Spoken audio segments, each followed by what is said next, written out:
I wanted to start with back in the beginning, the early days of your music career. I mean, when did you realize that you wanted to make a career out of music?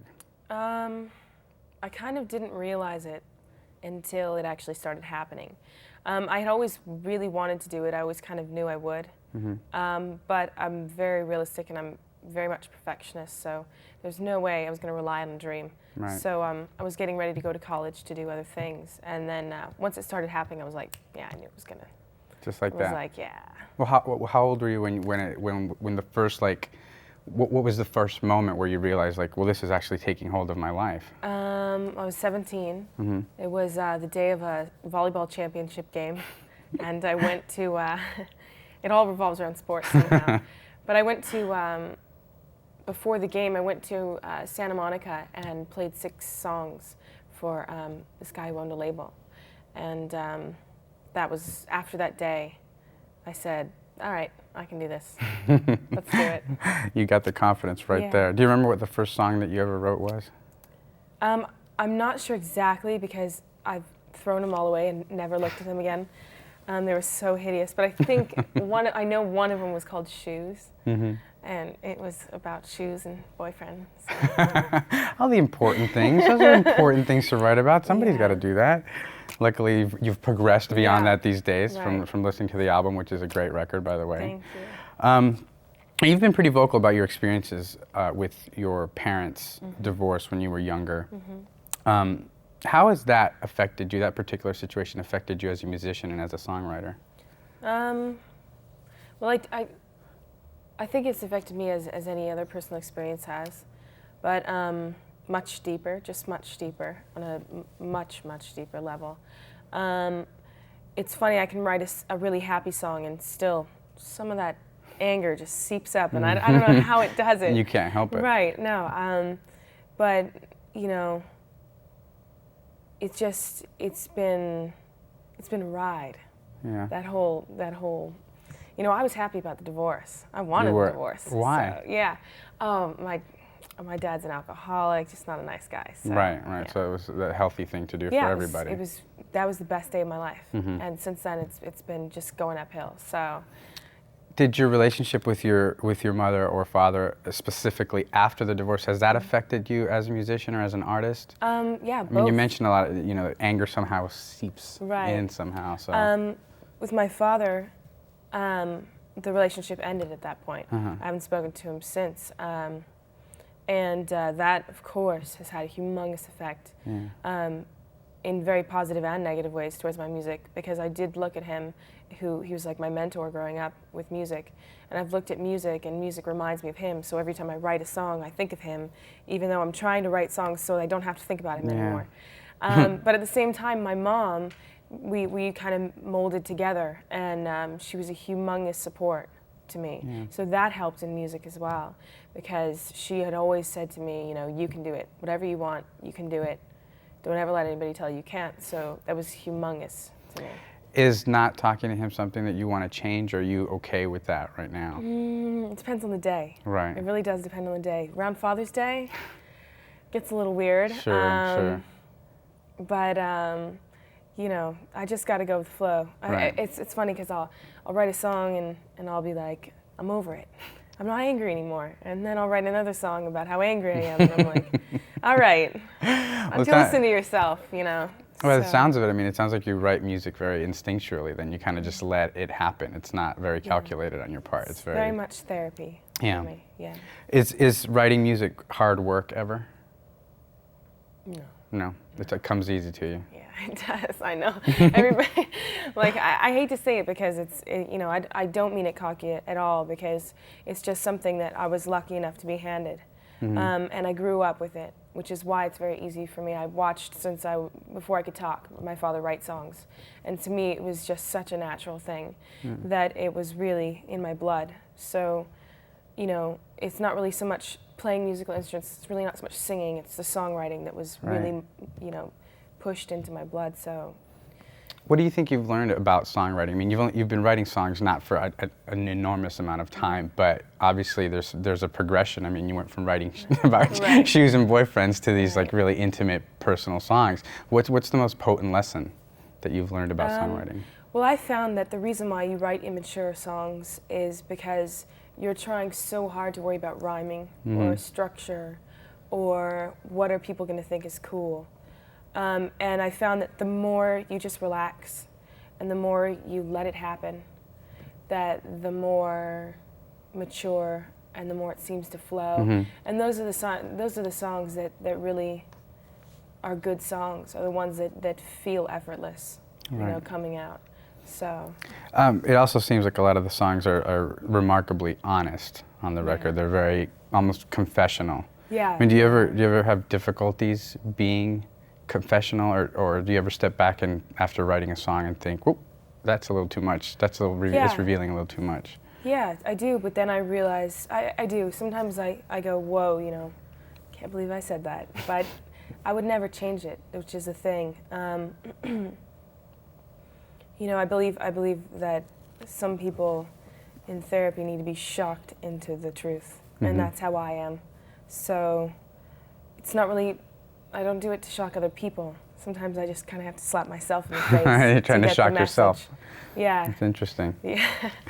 No, it's a good way to go about things. I mean, you do have to shake yourself up in order to grow as a person all the time. So. Yeah. On a little more of a superficial level here, one of the songs that you chose for your album, your first record, was a cover from The Replacements, the Sadly Beautiful. What was it about that particular song that drew you to want to cover it? Well, my rule is I will never cover a song unless I wish I wrote it. So I hope that anybody, if I ever cover your song, I love the song, I wish I wrote it. I'm angry that I didn't. So I heard it for the first time. I really, generation gap, missed the 80s musically. I've got 70s and before, and I had, you know, Nirvana and up. And so my A&R guy said, you know, there's some good stuff from the 80s. Let me play you some stuff. And when I heard it, it was like, it was destiny. Yeah, it really was, though. I heard it and I was like, wow. Well, it's a good choice. This. I wish I wrote this. It was a very good choice, and you did a great job like making it your own. Thank you. You put your stamp on it quite visibly. A little shift in topic here, but how do you feel about the idea of being a sex symbol? It doesn't bother me. It doesn't bother you? No. Are you pursuing it? It's flattering to me. Like I would never. You can't want something and then hate it when you get it. And to me, a big part of being an icon or being in music or you know, getting more well known in the world, you can't want it and then once it happens say, but I didn't really want it. So, I mean, to me, I've always wanted to be somebody that people could look up to. Do you think the focus on being a sex symbol can take away from the focus of your music? Oh, it does. It definitely does. But that's okay. But at the same time, if people look at a magazine or look at the TV and they see you and they say, whoa, hey, who's that? Hot bod or whatever, you know, then maybe they'll care and look you up and see what you're really about. Right, look beyond the picture. You can only hope that happens. But other than that, you know, hey, if people just want to look at a picture and say it looks nice, fine, that's great. That's good. Because you're still so young, do you find that you've had to combat the image that's already out there with people like Britney Spears and Christina Aguilera, which there's a huge difference between you and them, obviously, because you write your own music, and you're a musician in the true sense of the word. But do you find that you're battling that image? Every interview. Every interview. Every radio show, every press, every print, everything. Yeah, it's. I think it's very unfortunate and very fortunate of me to be in this position and this time, because at the same time as it's kind of insulting, you know, to be so compared or like a lot of people throw me into the pop genre just because I'm 20 and I'm a girl. And that to me is like, oh, I wish you'd listen to my music. Just listen to it, you know, it's so different. But at the same time, it's like, I'm glad that movement happened because now people are saying, well, we want somebody that writes music.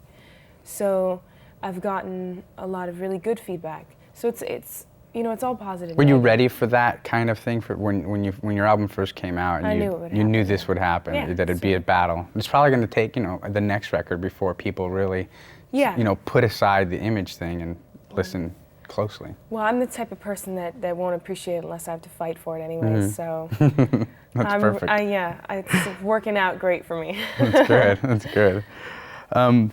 What's been the most surprising thing about this first really giant step in your career? Getting a record, the tour, all the wonderful stuff that's happened. The most surprising positive or negative? Give me one of each. Well, the most surprising negative is the easiest one to think of. I thought it was going to be a family. I thought it was going to be like a big, happy, everybody loves music here, we're in this industry together. But I found out it really is a business, which is disheartening. But in the positive sense, I've never felt as amazing as I do that 30 minutes that I play a night. There's nothing as amazing as that. In front of a crowd, yeah. with an audience. It's just, like I like to explain it as you're sitting, you're reading something, or you're looking down, and you look up and you look over your shoulder and somebody's staring at you, and you had felt it. You're like, how did I know that?